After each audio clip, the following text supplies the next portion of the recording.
మనం ఈ ప్రపంచంకి ఎందుకు వచ్చాం, ఎందుకు బాధలు పడాలి, ఎందుకు ఇన్ని ఇబ్బందులు అని ప్రశ్న రావచ్చు. దానికి కారణం మనమే. భగవద్గీత చెప్తుంది, ఇచ్ఛా ద్వేష సముత్థేన. సో మనమే కోరుకున్నాం.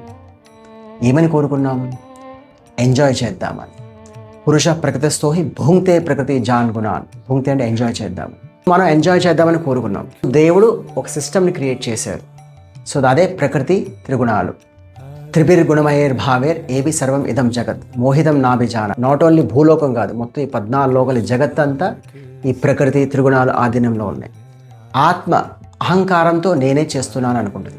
ప్రకృతి క్రిమాణాన్ని గుణైః కర్మాణి సర్వస అహంకార విమూఢాత్మ కర్తాహమితి మన్యతే. సో అహంకారం అంటే ఎవరు, గర్వము కాదు. అసలైంది మనం ఆత్మ, కానీ శరీరం అని అనుకుంటున్నాం. అదే ఫాల్స్ ఈగో ఆర్ అహంకారం అంటాం. త్రిగుణాలు ఎలా పనిచేస్తున్నాయి, ఎవరి కింద పనిచేస్తున్నాయి, అది కూడా భగవద్గీత చెప్తుంది. మయా అధ్యక్షైన ప్రకృతి సూయతే సచరాచరం. సో కృష్ణుడి అధ్యక్షతలో ఈ ప్రకృతి త్రిగుణాలు మొత్తం పనిచేస్తున్నాయని చెప్తున్నాం. మనం చేసే కర్మల వల్ల అయితే మనం సుఖం కానీ దుఃఖం కానీ అనుభవిస్తాం. అందుకనే యజ్ఞార్థాత్ కర్మ అన్యత్ర లోకోయం కర్మబంధనై.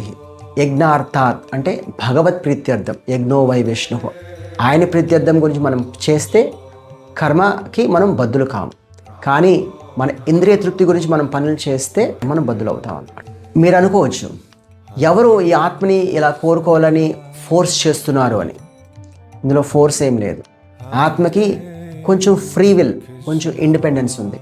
అంతెందుకు, భగవద్గీత మొత్తం చెప్పిన తర్వాత కృష్ణుడు అర్జునుడితో అంటాడు, విమృశ్యైతత్ అశేషేన యథేచ్ఛసి తథా కురు అని. నేను చెప్పింది ఆలోచించు, నీకు ఏది నచ్చితే అది చేయన్నారు. అంతేగాని ఫోర్స్ చేయలేదు కృష్ణుడు. అట్లా మనకి చాయిస్ మనలోనే మనకే ఉంది.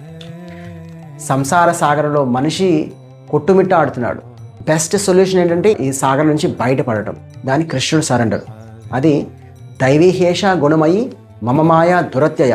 సో ఈ ప్రకృతి, ఈ మాయ త్రిగుణాల్ని అతిక్రమించడం చాలా కష్టం. కానీ మామేవయే ప్రపద్యంతే. కృష్ణుడు ఎవరైతే సరెండర్ అవుతారో మాయామేతాం తరంతితే. సో ఈ మాయని అతిక్రమిస్తారు. ఒక్క మాటలో చెప్పాలంటే కోరిక మనలో పుట్టింది, అండ్ ఉపద్రష్ట అనుమంత, ఆయన అనుమతిస్తారు. సో భగవంతుడి ఆజ్ఞ లేనిదే ఏది జరగదు. అండ్ ప్రకృతి త్రిగుణాలు ఎగ్జిక్యూట్ చేస్తుంది. కోరికల్ని ఆపడం కష్టం, కానీ కోరికల్ని స్పిరిచువలైజ్ చేయొచ్చు. భగవత్ ప్రీత్యర్థం అన్నీ చేస్తే అదే భక్తి యోగ. అందుకని మనందరం చక్కగా కృష్ణుడికి సరెండర్ అవుదాం.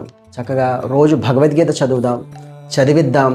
అట్లాగే హరే కృష్ణ మహామంత్రం జపిద్దాం.